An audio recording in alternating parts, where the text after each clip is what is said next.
What you are looking at is perhaps the most complex mill in the world. Just one look is enough to tell that the most advanced levels of chemical, mechanical, and electrical engineering would be needed to make such a machine.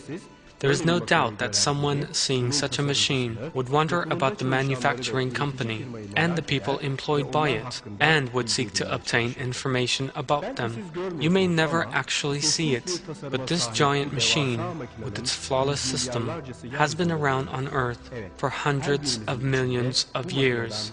We each have one of these machines inside us. This machine, the digestive system, made up by organs that begin with our mouths and extend to our intestines, has been created with no earlier model to work from. Anyone possessed of reason and conscience will see the perfect features in this machine in the body, and the flawless planning in its details. He or she will realize that such a complex structure must have a creator. Let us now have a closer look at this machine in our bodies. Let us witness together the sublime artistry and knowledge of Allah, the creator of all things animate and inanimate.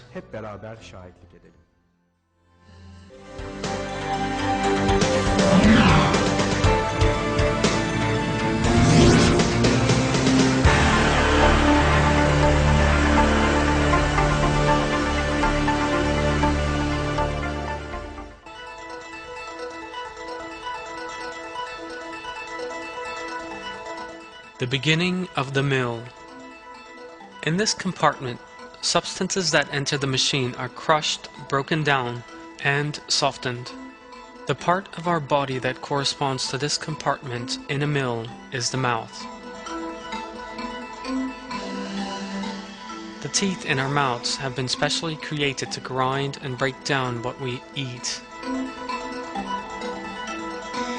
The teeth are covered in enamel, the hardest known organic substance, and are also highly resistant to chemical substances.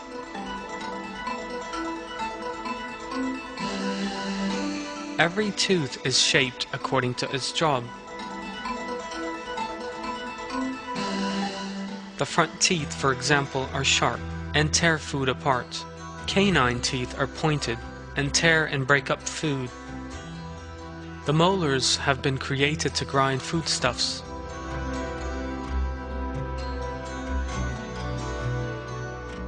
If the teeth in our mouths were all the same, if we had 32 canine teeth or 32 incisors, for instance, eating would be just about impossible.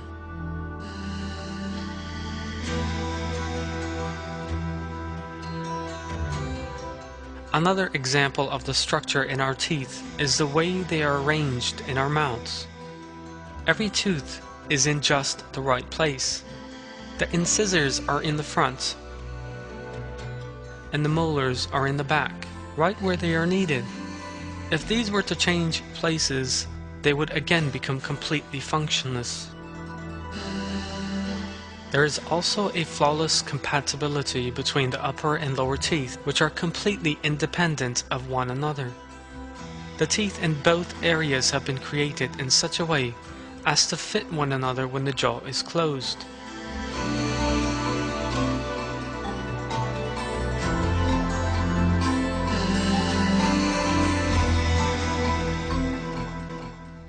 Details such as the resistant structure of teeth and their arrangement, shapes, and duties being in complete harmony shows the evident planning in them. There is only one reason for the conscious behavior exhibited by cells. Like all the cells in the body, it is Almighty Allah, the creator of all things, who gives the cells that make up our teeth the characteristics they possess. I seek refuge in Allah from the accursed Satan.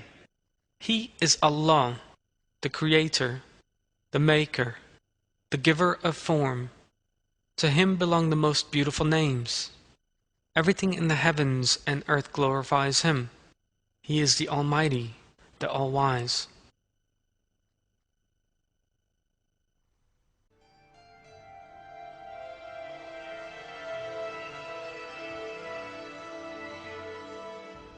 Some parts of this machine work just like chemical laboratories and break down substances, entering it by affecting their chemical structures. Just like in this machine, the food we eat is ground up by the teeth and also subjected to a chemical attack from the fluid known as saliva. People are unaware of this fluid in their mouths during the course of their day-to-day lives. They generally do not think about what is secreted, nor how much. In short, very little thought is given about any detail concerning the subject. Saliva, which many people imagine to be a simple secretion, actually contains many delicate balances and is a special mixture containing various chemical substances. First and foremost, this liquid allows us to taste the food we eat. Taste molecules in foodstuffs dissolve in saliva and combine with the ends of the taste receptor nerves in the tongue. Only in this way are we able to taste what we are eating. That is why food eaten with a dry mouth seems to have no taste at all. Two separate saliva fluids with different characteristics are secreted in the mouth. One of these breaks down carbohydrates very finely and partly converts them into sugar. Bread, for example, is a carbohydrate. If you place a piece of bread in your mouth and keep it there for a few minutes without swallowing it, you will detect the sugary taste of the carbohydrate as it is broken down. The other saliva fluid has a very dense consistency. Thanks to this sticky fluid, food particles that spread all over the mouth as we eat are brought back together again.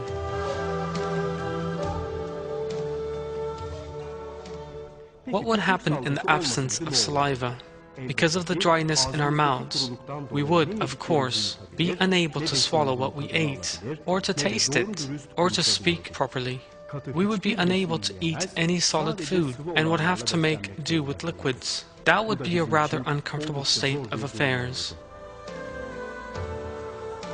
Saliva is secreted from 3 separate glands, by making it easier to swallow food by moisturizing it on the one hand, and on the other hand by breaking down components of food that are beneficial for the body by means of the chemical substances it contains. The enzyme amylase in saliva is a chemical specially produced for this task and breaks starch down into sugar. The tongue also plays an important role in mechanical grinding. Not only does the tongue have a very sensitive taste measurement property, it also rolls food up in the mouth and thus facilitates its passage into the throat.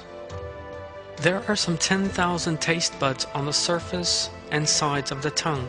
These are sensitive to 4 different tastes: bitter, sweet, salty, and sour. These taste buds allow us to distinguish between the various foods we eat every day without ever confusing them, to the extent that the tongue can even distinguish a taste it has never encountered before. Thus, we never perceive the taste of a cucumber as being bitter like that of a grapefruit, or imagine that a cake is salty.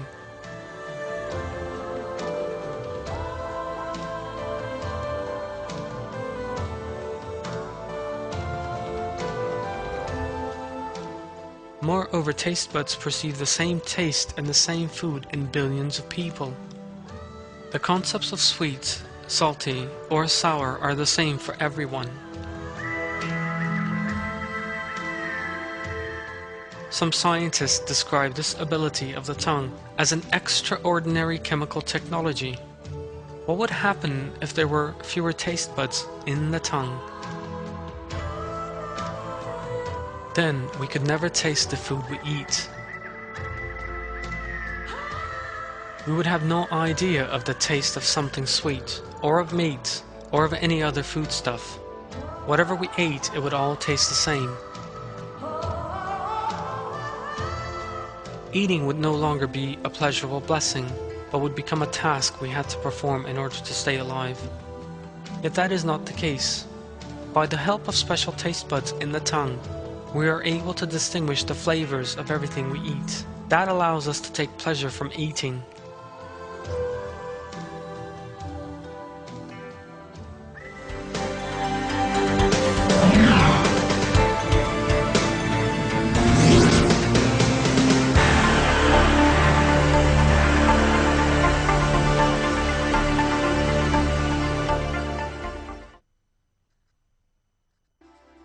substances that are subjected to the first grinding process, food in other words, are now ready to go to the machine's real grinding compartment.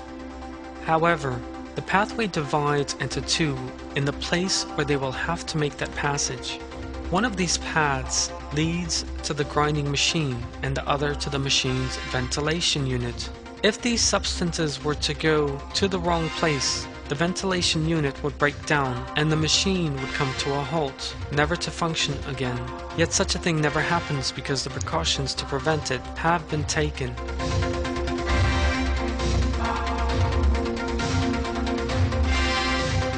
Human beings can use their mouths for eating and for breathing. That is because the windpipe, down which air is drawn into the lungs, lies right next to the esophagus, along which food is propelled. However, there is a very important point here. If chewed food is sent down the windpipe instead of the esophagus, death will result. People swallow hundreds of times a day. Even a few drops of water going down the wrong way would lead to death. The esophagus being constantly closed is no solution. The most rational and practical solution is for the esophagus to have a lid that opens and closes. A flap that occupies a small area at the top of the esophagus and consists of a small tissue automatically closes the windpipe when we swallow. This prevents food or water entering the windpipe as we eat. This flap opens up again after swallowing, and air can then continue to flow down the windpipe. There are many details in this flap. For example, it would be very dangerous if the structure of that valve in an adult human being were the same as that in a baby.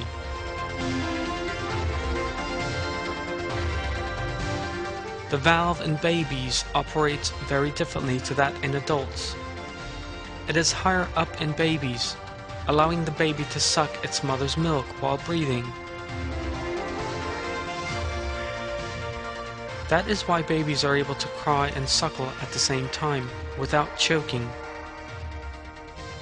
If the structure of the flap system in babies were similar to that of adults, then babies could choke as they suckled. However, this need has been fully met in all human beings, from the first human who ever existed to those living today. Apart from those with particular diseases, all humans have exactly the right flap structure when they are babies. In the same way, the structure of the flap again meets their needs when they reach adulthood.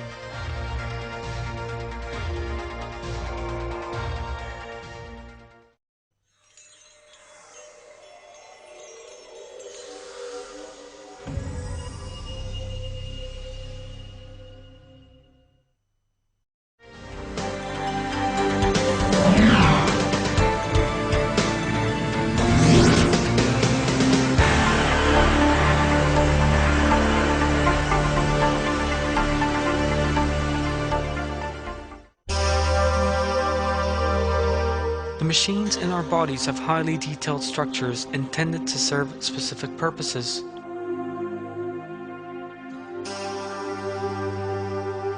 We now turn to the compartment where the grinding process takes place, the stomach. Food enters the stomach through a gap known as the cardia.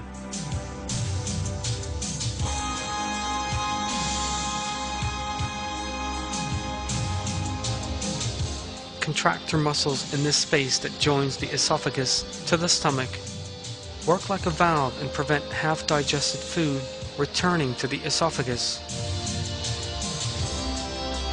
Nutrients subsequently move on to the upper part of the stomach, which is shaped like a dome, and then move on to the widest part of the stomach after having mixed with gastric fluid. This wide section makes a sharp turn, thus forming the horizontal part of the stomach. The stomach narrows again in this section, which is shorter than the vertical upper section, and opens onto the duodenum through a passage known as the pylorus. This muscled passage at the lower extremity of the stomach also acts like a valve, regulating the movement of semi-digested food from the stomach to the duodenum. It is the rhythmical undulation of the powerful stomach muscles, located in 3 layers, that enables food to move from the stomach to the mouth and to the pylorus. This undulating movement also churns the food over, kneading and pressing it, and thus enabling it to be ground into small pieces, and eventually to be converted into a semi-liquid mixture known as chymus. The digestive process in the stomach is different to that in the mouth. Powerful acids go into action in the stomach.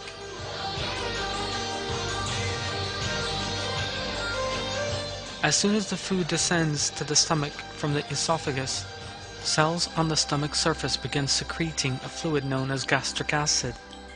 At the same time, chemical milling fluids by the name of pepsin and hydrochloric acid are also released.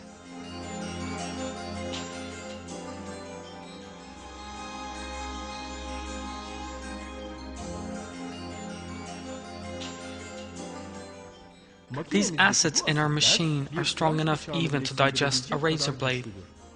They are essential for substances that are hard to digest, such as protein. However, there is a very important detail here. The stomach itself is made up of protein.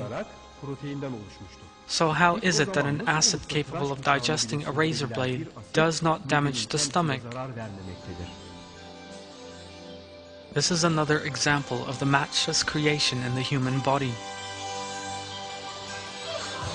The stomach does not digest itself because of the depths of its corrugated walls.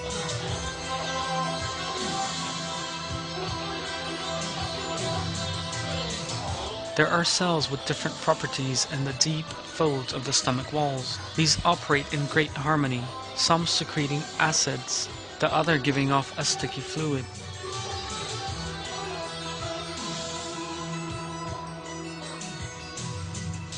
This fluid, known as mucus, coats the surface of the stomach and protects the stomach wall against the acids like a shield, and prevents enzymes damaging the stomach.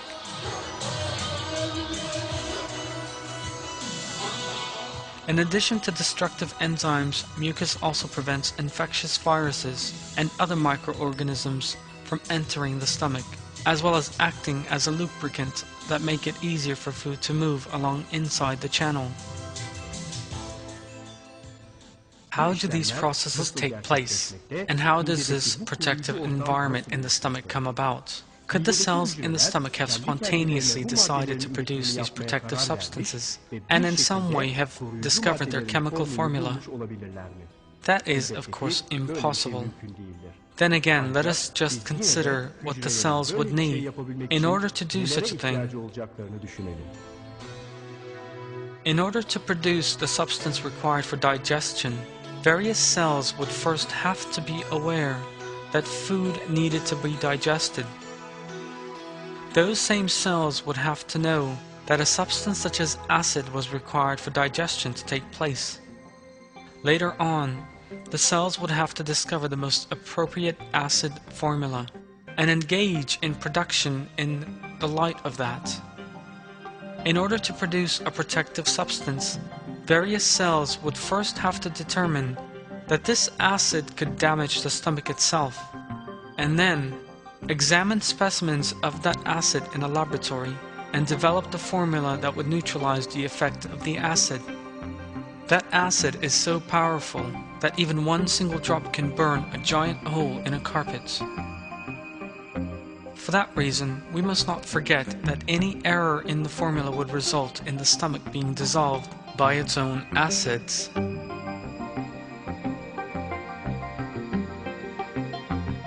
The valve at the entry to the stomach prevents the acid from escaping and from harming the esophagus. Were it not for that valve, or if it did not work properly, Acid will leak into the esophagus and tear it apart.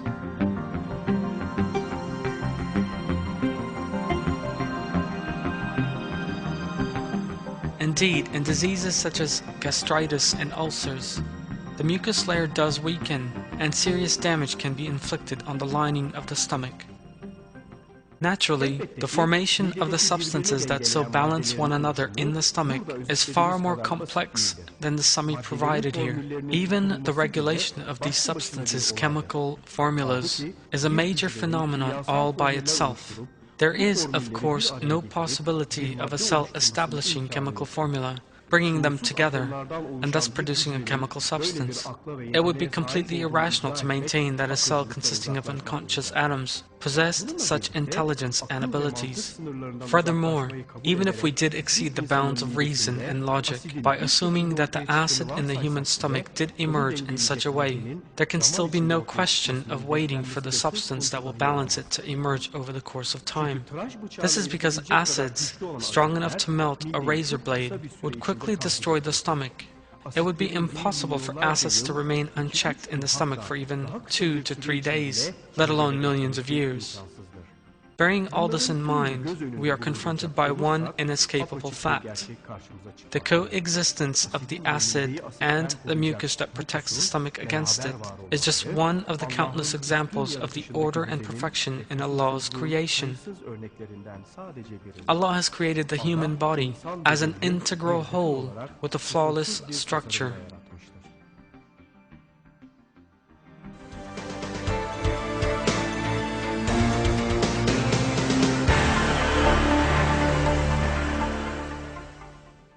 This is not the only example of planning in the working system in this machine. So perfect is the system in the human body that precautions have been taken against all kinds of possibilities. Digestive acids inside an empty stomach will soon damage it. For that reason, the stomach contains no acids when it is empty. The danger of damage being inflicted is thereby eliminated. The empty stomach contains an enzyme known as pepsinogen, which has no digestive properties. When food enters the stomach, however, the gastric cells begin secreting hydrochloric acid. This immediately alters the structure of the pepsinogen, converting it into a very powerful destructive enzyme called pepsin. This immediately starts working on the food in the stomach. There is obviously a power that knows when the stomach cells should secrete which substance, that enables the cells to go into action in just the right way, and that regulates the timing of the acid secretion. This power in the human body is Allah, who created the entire universe, who created all the living things in it, and who created all human beings. Allah has no partner in the creation, and says the following about those who adopt other gods than Him in the Quran.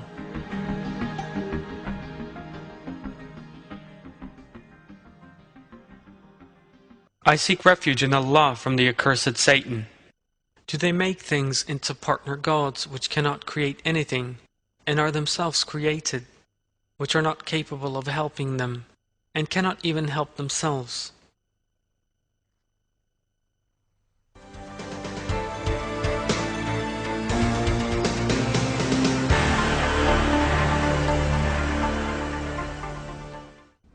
There is great activity where the milling process is carried out.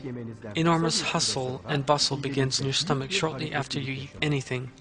Your stomach constantly churns to the right and left, upwards and downwards, and strives to ensure that food is well digested. However, thanks to the special suspension system in the stomach, you are never aware of this motion.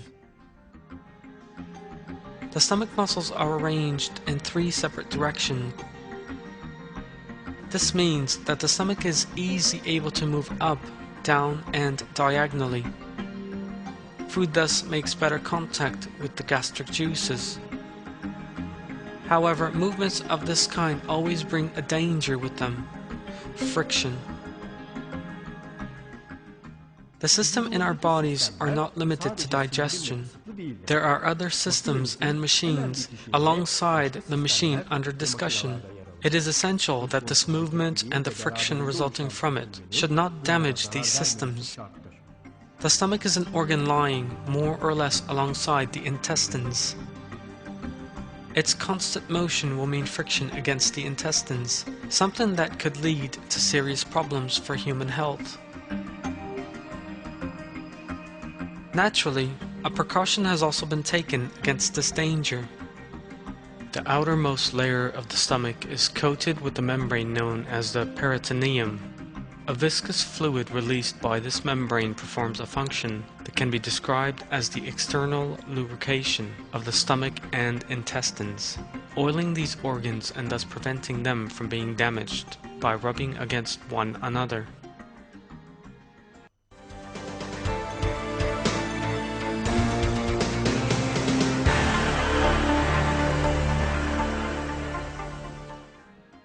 The process of breaking down the substances that emerge from the main digestive unit is not yet finished.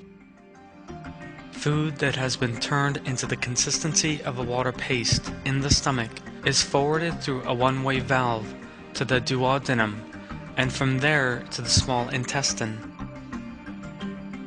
Although a large part of the food has been broken down in the stomach, some of the food in the stomach has still not been broken down into its smallest components.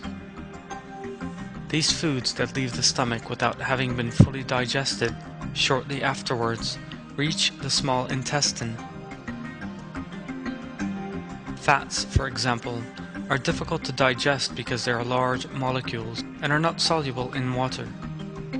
For that reason, fat digestion takes place in the small intestine rather than in the mouth and in the stomach. Two organs, the pancreas and the liver, enter the picture at this stage. These two organs send two special fluids through a channel and into the small intestine. The liver is aware that the stomach has not broken fats down. It also possesses the chemical formula for a special fluid that will perform that task. The liver knows the moment that fatty foods reach the intestine and releases this special fluid it has prepared and stored at just the right time and in just the right direction. This secretion, known as bile, does not just break down fats. It also helps with the broken down fats being absorbed from the small intestine.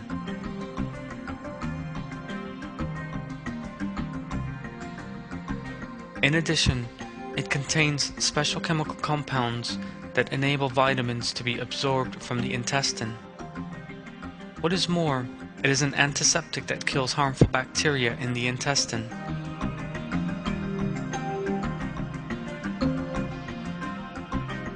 The job of this secretion, called bile, is to subject the fats in foods that reach the small intestine from the stomach for a preparatory process. This increases the effectiveness of the fluid emitted by the pancreas. Pancreatic fluid contains a number of enzymes and assists with the digestion of starch and proteins, as well as that of fats.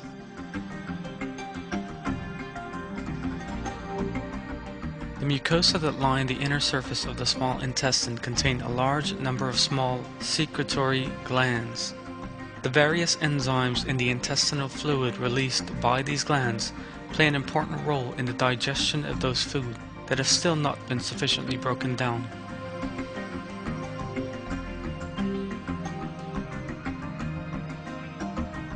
Three to 5 hours after eating, most of the food in the small intestine has been grinded down. In this way, carbohydrates are converted into simple sugars, proteins into amino acids, and fats into glycerol and fatty acids, thus making them ready to be absorbed. Absorbent cells in the small intestine latch onto food molecules that are ready to be absorbed. They then release these into the bloodstream.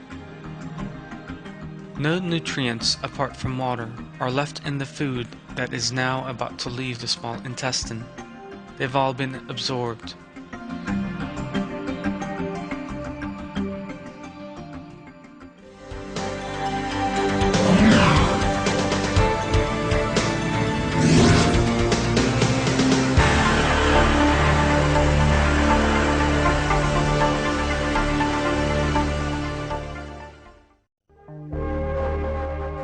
already mentioned the use of acids in the main milling system. This acid will now, together with the substances being digested, move on to the next units. This represents a very grave danger to the digestive system, because these units, the duodenum for example, have no special protective layer, such as that in the stomach. So how is it that the duodenum is not harmed by these acids?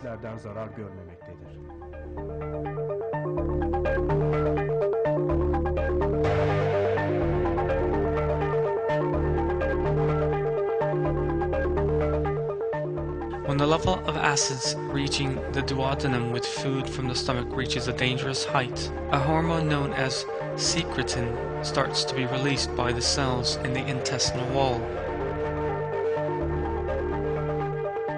There are several points regarding this process that need to be considered.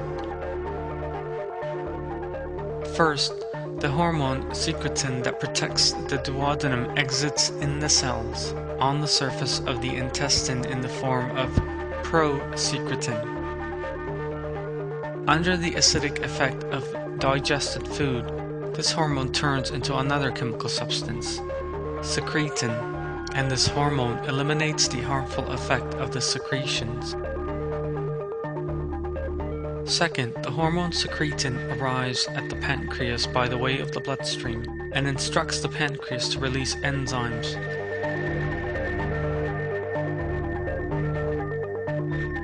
Aware that the duodenum is under threat, the pancreas sends bicarbonate molecules to that region.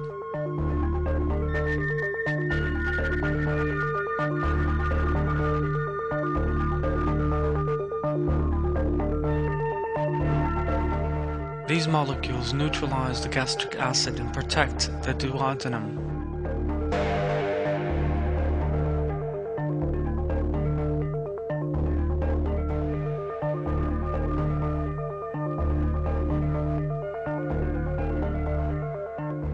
The way that cells in the dark depths of the human body, which have no eyes or ears, no brain, and no consciousness, operate within such a flawless order is a result of Allah's sublime creation.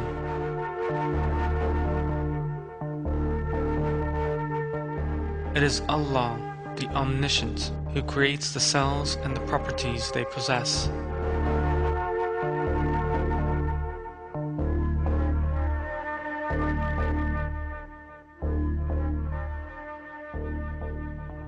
Allah shows us the infinite nature of His might, in features such as these that He has created in the human body.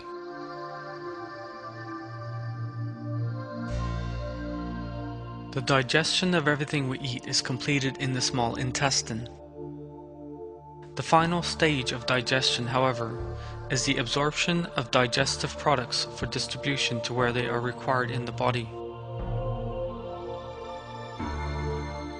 Very little absorption takes place in the mouth and stomach, which are also components of the digestive system. Absorption takes place entirely in the intestines, and the structure of the small intestine is fully suited to this process.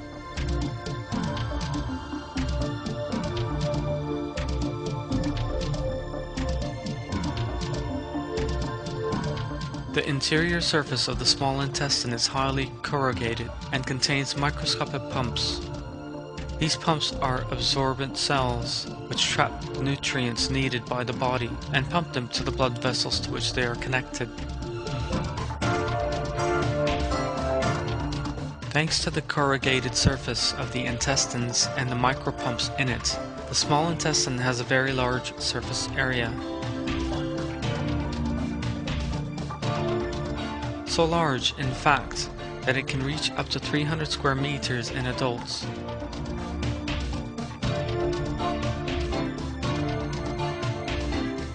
This is the approximate equivalent of 2 tennis courts.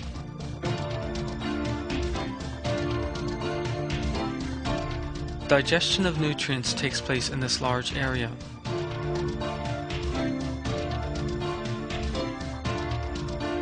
Food is first broken down and turned into a kind of paste.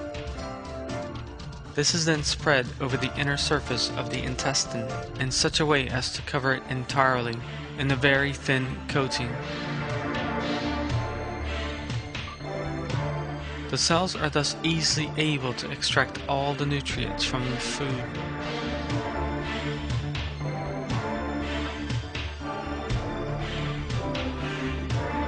One special function of the small intestine is that it absorbs as much of certain substances as the body needs. For example, too much iron is harmful to the body. Excess iron above a particular level that reaches the intestines is expelled from it without being absorbed. In addition, the small intestine has a very special area consisting of cells that only absorb vitamin B12. Unless people who have had this section of the intestine surgically removed receive the appropriate medical treatments, death is inevitable. Some nutrients are absorbed in the large intestine. One of these is vitamin K. This is an important vitamin that serves in blood clotting, and a deficiency of this vitamin can have very serious consequences that can even lead to death.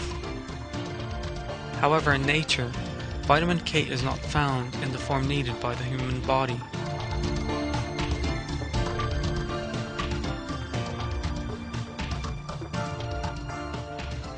The body has to turn this vitamin into a form in which it can be used.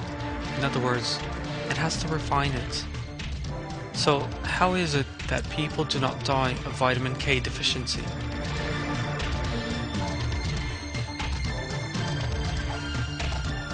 What is the mechanism that refines this vitamin and turns it into a form that we can use? Special bacteria in the intestines subject vitamin K to a series of processes, refine it, and make it capable of being used. Vitamin K, refined by these bacteria, enters the bloodstream by being absorbed to the large intestine. The way that we need such tiny bacteria, the presence of which we are unaware of, and whose name we may never have even heard before, is a matter calling for considerable reflection. No coincidence can give rise to a bacterium. Place that bacterium in the human intestine, and then make its genetic material capable of performing processes useful to human beings.